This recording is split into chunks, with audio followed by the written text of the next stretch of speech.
여러분, 지난주까지의 인사말에는 많이 더우셨죠? 였었는데 이번 주는 이제 많이 이 더위가 좀 누그러들어서 또 어쩐 적에는 비도 오고 시원하게 주무셨을 것 같습니다. 그래도 올해가 정말 더웠다 그럽니다. 뉴스를 이렇게 찾아보니까 이전까지 가장 더웠던 해가 2018년도라 그래요. 근데 올해 그 더웠던 기록을 깼다고 합니다. 그러니까 올해가 가장 더운 해가 된 거죠. 이제 문제는 이런 더위가 이제 올해로 우연히 찾아온 게 아니라 앞으로도 이제 계속 이어진다고 하니까 올해만의 문제가 아니라 우리가 잘 아는 기후 위기로가 만들어낸 폭염인 것 같고요. 어려운 시간들이 해마다 이렇게 찾아오는 것 같아요. 저는 개인적으로 올 여름에 이 전 세계적으로 뜨거운 뉴스들을 접하다가 특별히 보았던 한 영상이 강렬하게 그리고 조금은 더 충격적으로 제 인상에 남아 있습니다. 그 스페인 남부였나요? 그 산악지대에 산불이 났던 그 뉴스가 며칠인가 계속 나왔어요. 근데 이게 불이 안 잡히고 계속 확산된다고 나왔었거든요. 유럽은요, 실은 올해는 6월 달부터 그 40도를 넘는 폭염이 찾아왔었어요. 그러니까 6월부터 이미 그 고온 기온으로 인해서 그 숲의 나무들이 다 말랐던 거죠. 거기에 이제 산불이 났으니까 걷잡을 수 없을 정도로 불이 퍼져나갔는데 뉴스에는 그 산불 장면이 자주 나왔어요. 제가 이렇게 보면서 와, 저기가 지금 40도가 넘는 기온인데 저렇게 시뻘건 산불까지 보여주고 이게 겹쳐져 보니까 제 생각에는 하나의 단어가 이렇게 계속 이제 떠올랐어요. 이게 그 성경의 단어인데 아포칼립스라고 하는 단어인데 종말이라는 단어예요. 야, 이게 좀 꼭 종말 같다. 이게 너무 절망적으로 느껴지고 좀 무섭게 느껴지는 그런 장면이었습니다. 그 제가 이제 전에 말씀드린 것처럼 저희 가정이 전에 이제 영국에 좀 오랜 시간을 지내고 왔었다고 말씀드렸잖아요. 그래서 유럽이라는 지역의 여름이 어떤지에 대한 경험을 갖고 있어서 그런지 지금과 같은 폭염은 꽤 당황스러운 시간이다 싶습니다. 여러분, 유럽은요, 저 남부 유럽을 제외하고는 대부분의 유럽은 여름은 그렇게 덥지 않습니다. 실은 쾌적한 여름 이렇게 말할 수가 있어요. 저도 영국에 있을 때 한여름 지나는 동안에 실은 반팔을 거의 안 입었어요. 그렇게 덥지 않고 30도를 넘는 게 한여름 동안에 손에 꼽을 정도밖에 안 됐고 저녁에는 선선하고요. 그 당연히 에어컨도 없고요. 저는 이제 설교 준비 생각 보니까 우리 집에 선풍기가 있었나 기억이 안 나요. 그 정도예요. 그러니까 영국의 그 여름은 그래서 여러분 모기 걱정이 별로 없습니다. 밖에 나가서 모기가 있긴 있는데 우선 그렇게 덥지 않으니까 많지 않고 가끔 물려도 애가 힘이 없어요. 이게 날이 뜨거워야지 애가 독해지잖아요. 근데 그 도끼가 별로 없어서 물어도 별로 뭐 이렇게 간지럽지도 않아요. 이제 그런 여름이었죠. 그래서 유럽의 여름은 정말 여행하기 좋습니다. 쾌적하고 그런 시간이 왔는데 그런데 이번에는 좀 달랐잖아요. 근데 한국에서 그 이번 여름 유럽의 폭염을 보면서 그 조롱하는 그런 글들이 SNS 통해서 꽤 많이 이제 퍼졌다는 얘기를 들었어요. 그러니까 이유를 살펴보니까 이런 거죠. 그 특히 이제 지난 7월경에 원래 유럽은 쾌적한데 우리 동부가 우리나라를 보면 동부가는 되게 무더웠던 그 여름이 유럽으로 가버린 것 같은 거죠. 너무 무덥고. 근데 그 7월경에 저희 나라를 보면 동부아 지역은 꽤 쾌청했던 날들이 있었어요. 꼭 유럽의 여름처럼. 그러니까 이제 여러 사람들이 글을 쓴 거예요. 그 유럽 사람들을 생각하면서 그렇게 여유롭게 자유로움을 만끽하는 것 같더니 한번 당해봐라. 뭐 이런 식으로 글을 본 게 많이 퍼졌다라고 합니다. 그들의 여유로운 그 자유에 대해서 비꼬는 듯한 내용이 퍼진 거죠. 근데 여러분 이런 생각이 들어요.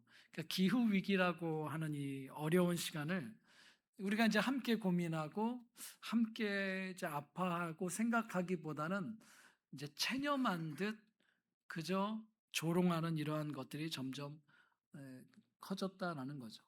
기후 위기만의 이야기는 아닌 것 같습니다. 우리가 살아가는 세상, 지금의 세상을 이렇게 돌아보면 너무 이렇게 뭐라 그럴까요? 최소한의 규율마저 넘어서 버리는 무시하는 모욕적인 말이나 조롱하는 말들이 버젓이 등장하고 게시물에 올라오고 퍼져나가고 그 조작된 정보라든지 그리고 가짜 뉴스라든지 자극적인 이야기가 실은 더 빨리 이렇게 퍼져가는 것을 보게 되고 영향을 미치죠. 대부분의 이러한 이야기나 게시물들이 여러분 자주 보는 무슨 튜브, 뭐 땡튜브, 뭐 이런 거, 뭐 무슨 스타그램 이런데 다 SNS 매체들을 통해서 많이 이렇게 활성화되고 퍼져가고 있지요. 근데 여러분 이런 이야기들에서 제가 이제 최근에 봤던 한 책에 의하면 그 저자가 이런 이야기를 하고 있습니다. 이런 매체들에 올라오는 여러 게시물들을 보면서 그 중에는 자극적인 것 또는 이제 그 모욕적인 것 또는 거짓 정보들 이런 것들이 많은데 이거를 검증하고 진실에 대한 이야기를 하는 게시물도 있다는 거예요. 문제는 이 진실에 따라 검증한 게시물들이 퍼져가는 속도는 6배 더 느리다 그래요. 네. 그리고 클릭하는 숫자도 훨씬 더 주는 거죠. 반면에 자극적인 거, 아까 말한 그런 조롱하는 것, 이렇게 그래서 갈등하고 부추기고 이런 것들은 6배 빨리 더 퍼져가고 클릭 수가 더 많고 그거는 지금은 그건 수익이 되잖아요. 더 많은 사람이 클릭해서 보면 그게 수익으로 이어지는 그런 거죠. 유럽의 폭염에 대한 조롱도 그런 배경 속에서 빨리 퍼져나갔던 것 같습니다. 여러분 이제 문제가 뭐냐면 이런 것 같아요. 그런 조롱과 모욕과 자극적이고 지나치게 소비적이거나 거짓 정보의 게시물들이 더 많이 클릭되고 더 수익을 얻는 것이 구조화돼 가고 있다는 거예요. 구조화돼 가고 있다는 거죠. 그러니까 정상적인 이야기가 더 빨리 퍼지고 그러다 보면 불안함은 더 커지고 갈등과 공포가 증폭해 가고 있죠. 근데 이러한 것들이 퍼져가게 만든 이 매체들은 빅테크 기업들, 그러니까 기업들이 다 만들었는데 파는 벌었는데 책임은 안 져요. 그런데 그걸 갖고 수익 구조는 만들어 놨어요. 이 부분이죠. 이 책의 저자가 이렇게 얘기합니다. 사람들이 더 고통을 받을수록 거짓말은 더 잘 먹힌다. 그들을 공포로 몰아 분노하게 하고 아무것도 믿지 못하게 만든 다음 어디서든 믿게 한다. 이게 절묘한 거예요. 불안과 공포로 다 못 믿겠어. 못 믿게 하다가 근데 아무거나 믿게 만드는 일이 벌어지고 있는 거죠. 이것이 포퓰리스트들이 존재에 대한 공포와 불안을 자본화하는 방식이다. 그렇죠? 그렇게 불안과 공포를 다 클릭하면 거기에 수익이 쌓이는 것, 자본이 만들어지는 방식, 그 매체가 더 융성해지는 방식, 이걸 자본화하는 구조를 만든 거죠. 그리고 그렇게 클릭하는 그 많은 사람들은 극단적인 정치 세력의 활용 가능한 재료로 전락해버리고 만다. 이 얘기를 하고 있어요. 반면에 이거 정말 아닙니다. 진실은 이겁니다. 진리는 이겁니다. 이거를 검증하고 또 밝혀서 올려놓은 게시물들은 전달되는데 6배나 더 느리게 만들어진 구조. 실제로 이렇게 만들어지고 있는 상황들. 그래서 진실과 진리에 대한 검증은 갈수록 무력화되는 거예요. 희미해지고 소용이 없어 보이는 거죠. 그 힘을 얻지 못하는 구조가 되고 있는 거죠. 그만큼 진실을 말하고 찾아가고 살아가는 것이 힘들어져 가는, 호응을 얻지 못하는, 또 다른 반대편인 것은 너무나 빨리 퍼져가는 그런 시대에 살고 있는 거죠. 한마디로 얘기하면 진짜를 찾기가 쉽지 않은 시대 우리가 마주하고 그 안에 놓여져 있는 것 같습니다. 이 책의 저자는 세 가지를 얘기합니다. 이런 거짓된 정보와 자극적인 영향 아래 놓여서 그것에 클릭하는 그런 대중들, 그리고 이들로부터 수익을 얻어내는 그 수익의 자본 구조, 그리고 그러한 사람들을 활용하는 극단적인 정치 세력, 이 세 가지가 맞물리면서 세계 곳곳에 다 이런 모습이 드러나면서 이제는 답을 찾지 못하는, 출구가 없는 무너진 세계가 도래했다라고 탄식하고 있어요. 조금은 더 세상을 올바르게 보려고 생각하는 그러한 사람들도 이제 점점 없어지는 거죠. 다른 데만 클릭하고 있죠. 그리고 그런 사람들을 정치 세력은 이용하고, 그리고 그거를 자본화하고 자본의 구조로 만들어는 경제를 지배하는, 그 세 가지 어디에서도 답을 찾지 못하는, 그래서 출구가 없는 무너진 세계가 도래했다라고 탄식하고 있어요. 근데 여러분, 제가 이 책의 내용이 실은 오늘 우리가 함께 읽었던 본문에 마태복음 7장 21절 말씀을 보면서 실은 이 책의 내용이 연결되어 생각난 겁니다. 마태복음 7장 21절 한번 볼까요? 이렇게 얘기합니다. 나더러 주님 주님 하는 사람이라고 해서 다 하늘나라에 들어가는 것이 아니다. 하늘에 계신 내 아버지의 뜻을 행하는 사람이어야 들어간다. 잘 보세요. 여러분, 21절의 말씀에 보면 진짜인 듯한데 진짜가 아닌 사람이 등장하고 있어요. 그렇죠? 주님 주님 말하고 있으니까 진짜인 듯한데, 그 말을 보면 진짜인 듯한데 진짜가 아닌 사람이 등장하고 있어요. 근데 좀 그 다음 부분부터 심각한 문제는 뭐냐면, 자신이 저 사람이 스스로가 진짜라고 착각하고 있다는 거예요. 가짜인데 자기 자신은 나는 진짜라고 확신하고 있다는 거죠. 그러면서 자신의 말뿐만 아니라 자기가 행한 행동과 그 성과, 결과를 내세우면서 저 진짜라고 강변하는 듯한 모습이 보이죠. 그게 22절에 나옵니다. 22절 한번 봅시다. 그날에 많은 사람이 나에게 말하기를 주님 주님 우리가 주님의 이름으로 예언을 하고 주님의 이름으로 귀신을 쫓아내고 또 주님의 이름으로 많은 기적을 행하지 않았습니까? 이거 지금 자기 확신하고 있는 거예요. 진짜라고.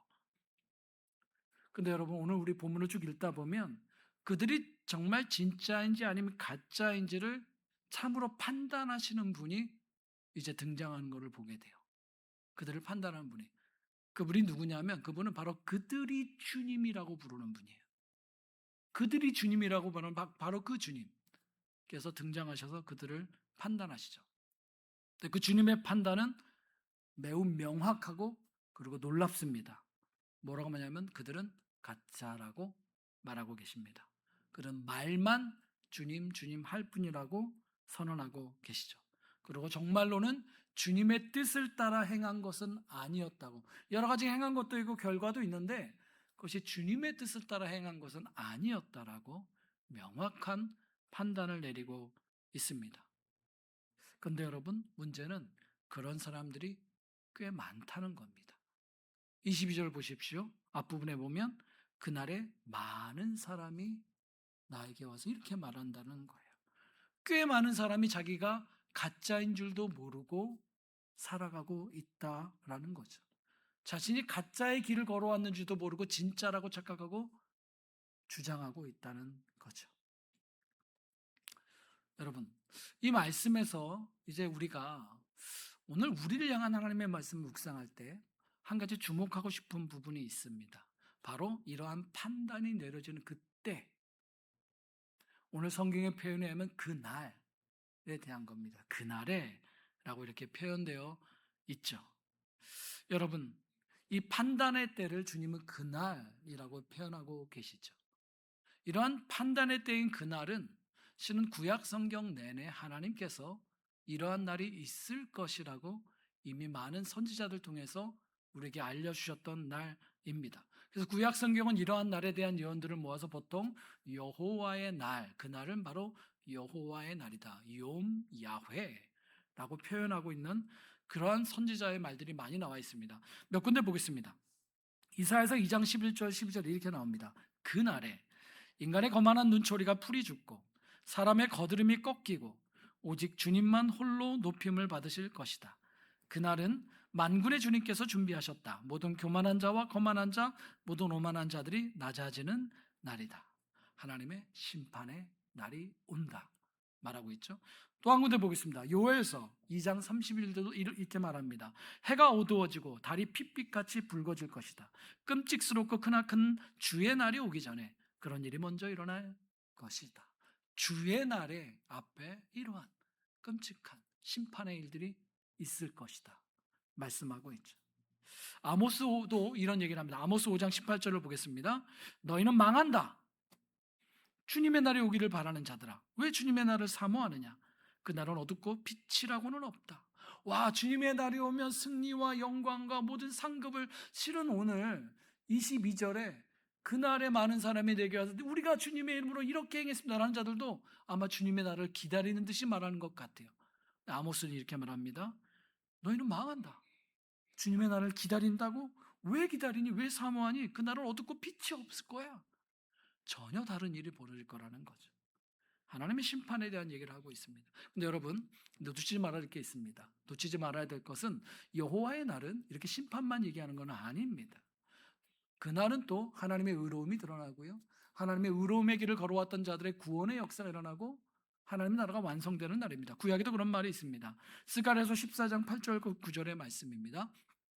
그날이 오면 예루살렘에서 생수가 솟아나고 절반은 동쪽 바다로 절반은 서쪽 바다로 흐를 것이다. 여름 내내 겨울 내내 그렇게 흐를 것이다. 주님께서 온 세상의 왕이 되실 것이다. 그날이 오면 사람들은 오직 주님 한 분만을 섬기고 오직 그분의 이름 하나만으로 간구할 것이다.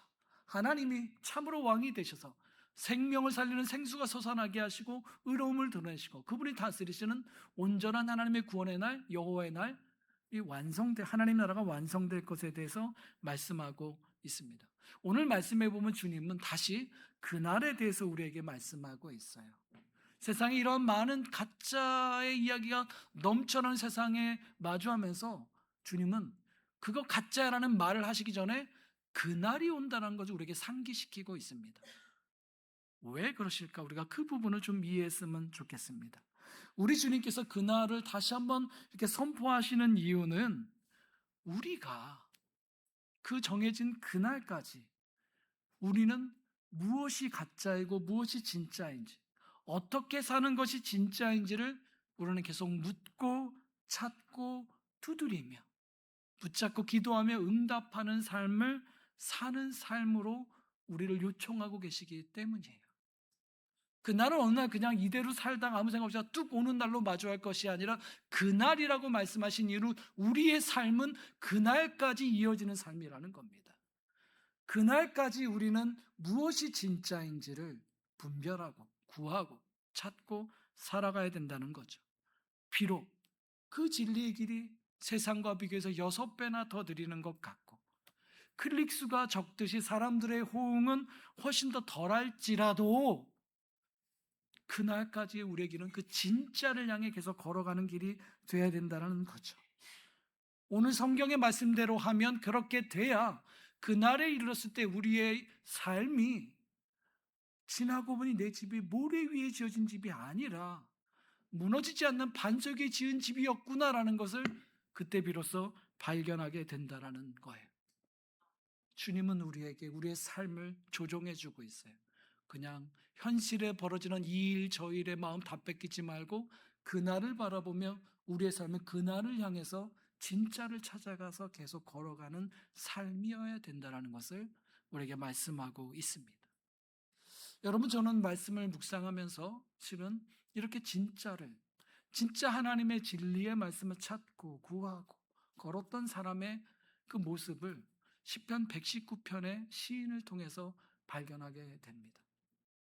저는 개인적으로 가급적 잘 때 시편 119편 말씀 계속 들어요.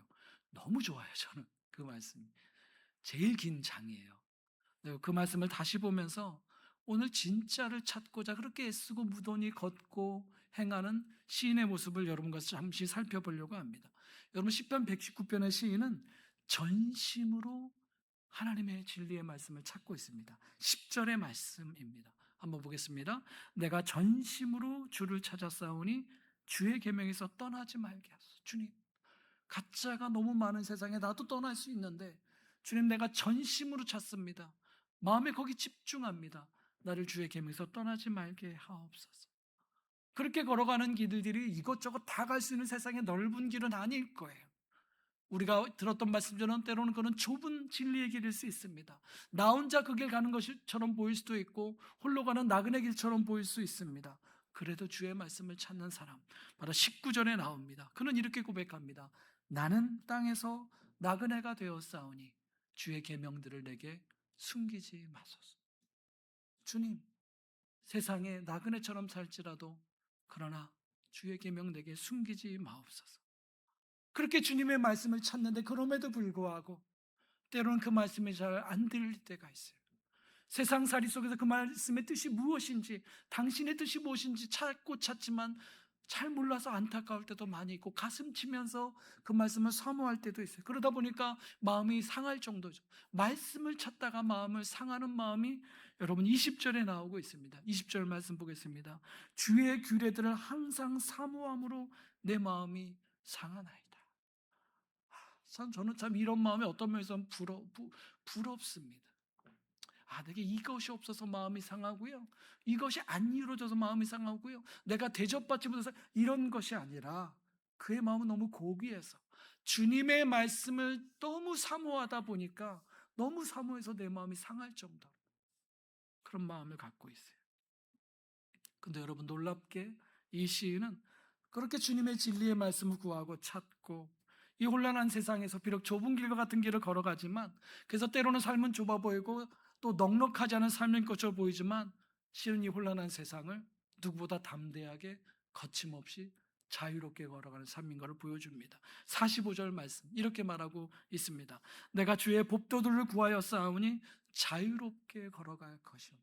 너무 놀라, 염려에 찌들어서 살지 않아요. 두려움 때문에 머뭇머뭇하지 않아요. 말씀을 찾았는데 그 말씀이 오히려 나로 자유케 하셔서 이 세상의 한복판을 좁은 길 넉넉하지 않아도 자유롭게 담대하게 나가는 놀라운 삶을 살아간 삶을 보여주고 있습니다. 여러분, 그리고 그 진리의 말씀 따라 걷는데 쉽지 않죠. 수고로움도 있을 겁니다. 그 말씀을 지키는 것 때문에 고난도 찾아올 것입니다. 그리고 그 고난 속에 하나님께서 주시는 위로, 그 위로에 대한 경험도 있습니다. 50절 말씀입니다. 이렇게 말합니다. 이 말씀은 나의 고난 중의 위로라. 주의 말씀이 나를 살리셨기 때문이니이다. 고난 가운데 위로하시는 그 말씀도 맛보게 되는 겁니다. 그리고 여러분, 우리가 그 진리의 말씀을 쫓아가다 보면 또 한 가지 누구나 경험하는 것 중에 하나가 있습니다. 뭐냐면 그동안 내가 세상이라는 모래터 위에 지어왔던 기둥들을 이제 하나님이 무너뜨리시는 경험도 우리가 하게 되더라는 것입니다. 우리가 반석 위에 집을 지어야 되는데 여전히 고집 피우면서 세상에 그려졌던 모래 위에다가 선택해서 우리 집을 지으려 했던 그 방식을 이제는 하나님께서 막으시고 무너뜨리시기도 한다는 거죠. 그렇게 실패라는, 그렇게 낙심이라는 그런 고난을 통해서 우리로 하여금 다시 하나님의 길을 선택하는 그 훈련을 하게 하시는 거죠.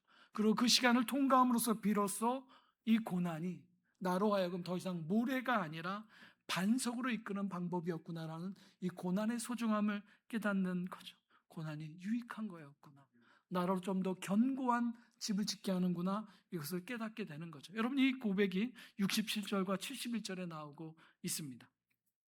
고난당하기 전에는 내가 그릇 행하였더니 이제는 주의 말씀을 지키나이다. 고난당한 것이 내게 유익이라. 이로 말미암아 내가 주의 율례들을 배우게 되었나이다. 누가 이런 말을 할 수 있을까요? 고난당한 것이 내게 유익일 수 있는 이유는 하나님과 함께 통과했을 때 거기서 나를 모래에서 건져내셔서 반석으로 바꿔가시는 하나님의 손길을 경험했기 때문입니다. 여러분, 그렇게 말씀을 붙잡고 행하면서 느끼는 게 힘든 것만이 아니라 이게 진짜 말씀으로 사는 삶의 맛이구나, 진짜 이게 말씀으로 살아가는 인생의 참 맛이구나, 그리고 그 속에서 지혜와 명철을 얻게 되고요, 더 나아가서 그렇게 나의 발목을 잡았던 이제는 그 가짜들, 거짓들은 분별하게 되고 이제는 멀리 떠나게 되는 일들도 벌어지죠. 103절과 104절에 나옵니다. 주의 말씀의 맛이 내게 어찌 그리 단지요, 내 입에 꿀보다 더 단이다. 처음엔 그거 좀 썼는데 쫓아가기 힘들었는데 근데 어느 날 그게 너무 꿀처럼 달고요, 백사절 주의 법도로 말미암아 내가 명철하게 되었으므로 모든 거짓 행위를 미워하나이다. 나를 넘어졌던 거짓들을 이제는 떠날 수 있는 그런 삶으로 나가게 되죠. 여러분, 이렇게 말씀을 따라 살아가는 삶은 어느덧, 그래서 그 삶 속에 내가 얻은 귀한 것들도 감사하지만 그 긴 시간이 지나서 내가 정말 자랑하게 되는 것, 그것은 다름 아니라 내 인생은 당신의 말씀을 지키는 것이었습니다. 그것이 나의 진정한 자랑이고 나의 진정한 소유입니다. 주님이 나의 가장 진정한 소유입니다. 이 고백을 하게 되죠. 56절, 57절 말씀 한번 띄워주시고 우리는 같이 한번 읽어보겠습니다. 시작. 내 소유는 이것이니 곧 주의 법도들을 지킨 것이시니이다. 여호와는 나의 분깃이시니 나는 주의 말씀을 지키리라 하였나이다. 여러분, 119편이 178절까지인가 있어요. 읽다 보면 절마다 정말 저는 보석 같아요. 그래서 매일 밤 들으면서 자요. 너무 좋아요. 사모함이 돼요. 말씀의 길로 걸어갔으면 좋겠다. 사랑하는 여러분, 오늘 주님은 우리에게 그냥 뭐가 가짜야, 뭐가 진짜야라는 얘기보다 그날이야. 그리고 그날까지 그냥 사는 것이 아니라 우리가 어떻게 이 시간을 살아야 될지를 실은 당부하고 있습니다. 시편 119편의 시인이 그렇게 살았던 것처럼 그렇게 말씀을 찾고 듣고 묵상하고 생각하고 내 삶에 적용하면서 주의 길을 찾아보고 때론 것이 힘들어서 기도하기도 눈물을 의도하고 더 간구하고 그렇게 주님과 함께 걸어가는 것, 말씀으로 세워지는 삶, 그것이 오늘 주님 말씀하시는 반석 위에 집을 짓는 삶이 되는 것입니다. 우리 24절 말씀, 오늘 본문 7장 24절 말씀 같이 한번 읽어보겠습니다. 7장 24절입니다. 시작. 그러므로 내 말을 듣고 그대로 행하는 사람은 반석 위에다 자기 집을 지은 슬기로운 사람과 같다고 할 것이다. 아멘. 여러분, 주님 말씀하신 그날은 결국 우리의 시간이 반석 위에 집을 지은 시간이었는가를 드러내는 그 시간이 될 것입니다. 주님이 찾으시는 그 슬기로운 사람은 그 시간이 되었을 때 비로소 드러나게 될 거예요. 진짜였구나. 어쩌면 우리가 지금은 다 모를 수 있어요. 하지만 진짜에 서고자 하는 그 길을 놓치지 않는 그 길에 서 있는 여러분, 축하드립니다. 격려드립니다. 그 길을 계속 걸어가시기를 바랍니다. 지금 당장 내 인생의 집이 화려하지 않고 세상의 무수한 이야기가 요구하는 것들이 내 삶에 채워지지 않다고 해서 여러분 불평하지 마시기 바랍니다. 그렇게 거기에 내 시선을 뺏기고 그 세상에 말하는 것들 따라 나를 바라보며 불평하는 것은 그게 어리석은 거예요. 그 어리석음의 시작입니다. 오늘 주님께서 말씀하신 어리석음의 시작이고 내가 걸어가야 되고 내가 지어야 될 길을 가는 게 아니라 자꾸 디스트랙트, 엉뚱한 길로 빠져나가게 되는 거예요. 그러다 보면 세상에 많은 그 모든 것들에 응답하다 보면 그렇게 성과에 급급하게 되죠. 그게 가짜의 길로 걷게 되는 거죠. 예수님께서 가짜라고 판명하셨던 그 사람들, 자기 진짜라고 주장하는 숱한 이유들을 살펴보면 실은 다 이런 모습을 보이고 있습니다. 22절에 그들이 얘기했죠. 주님의 이름으로 주님도 부르고요, 예언도 했습니다. 귀신도 쫓아냈습니다. 우리가 많은 기적도 행했습니다. 이런 얘기를 합니다. 여러분 살펴봅시다. 이 사람들은요, 주님이라고 부르고 있어요. 그러니까 적어도 주님을 그냥 예수 모르는 사람들이, 교회 안 나오는 사람들이 예수님 좋은 분이지, 좋은 선생이야, 괜찮아, 이렇게 말하는 사람 좀 많이 들었거든요. 그런 사람들은 아니에요. 예수님을 주라고 부르고 있어요. 그러니까 이 사람들은 불신자는 아니에요. 우리가 말하는 대로 불신자는 아니에요. 오늘날로 치면 교회는 다니고 있는 사람들인 것 같아요. 근데 여러분 기억합시다. 주님이라고 부르는 것과 주님을 모시고 사는 것은 다릅니다. 그냥 한번 주님을 부르는 것과 누구나 이 교회에 오면 다 찬양의 주님이란 단어도 있고 하니까 그렇게 부르는 것과 나의 그날까지의 시간 속에서 내가 주님을 모시고 사는 것은 다른 거죠. 주님은 우리가 반석에 지어지기를 원하세요. 주님을 모시고 사는 것을 원하는 거죠.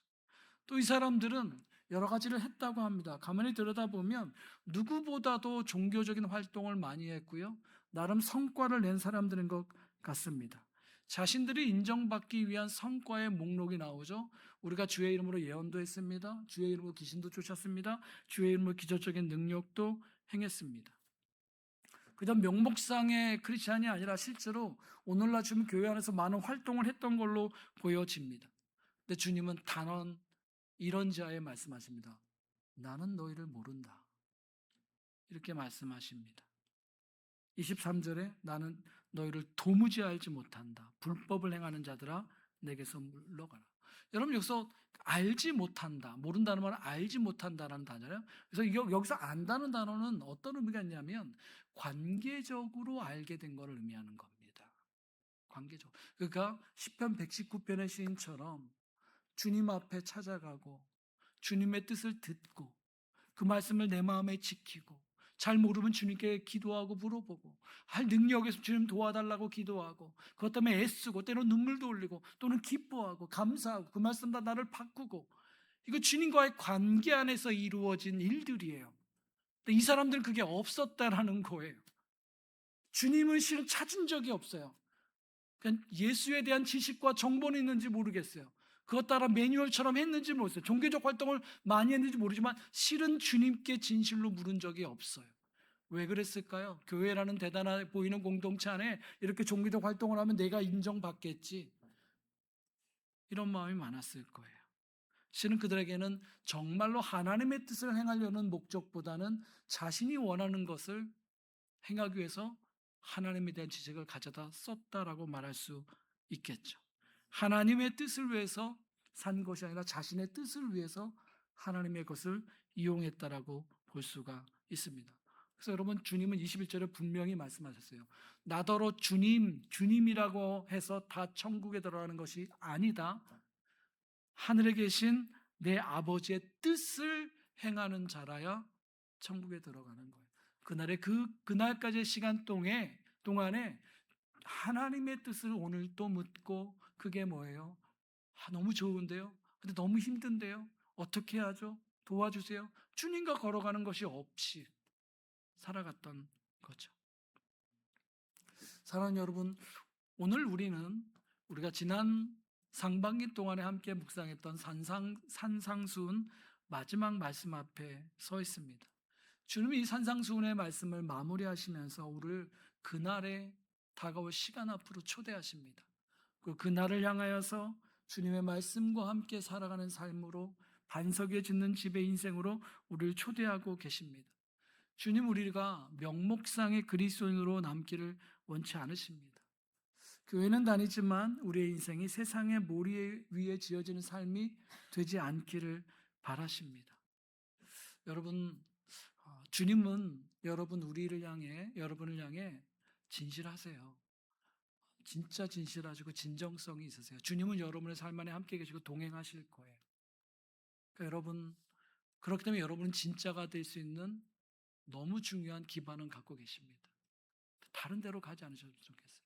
내 삶의 그 자리에서 주님께 묻고 주님의 뜻을 구하고 간구하고 기다리고 다르게 얘기하면 예수와 함께 동행하고 예수를 따라가는 삶입니다. 여러분 저는 오늘 설교의 마지막 세 번째 소제목을 우리는 예수의 제자입니다라고 얘기했습니다. 여러분 교회를 다닌다는 것이 그대로 예수의 제자가 된다라고 말할 수는 없을 것 같습니다. 종교적 활동을 많이 한다고 해서 그것이 참된 제자도이다라고 말할 수도 없을 것 같습니다.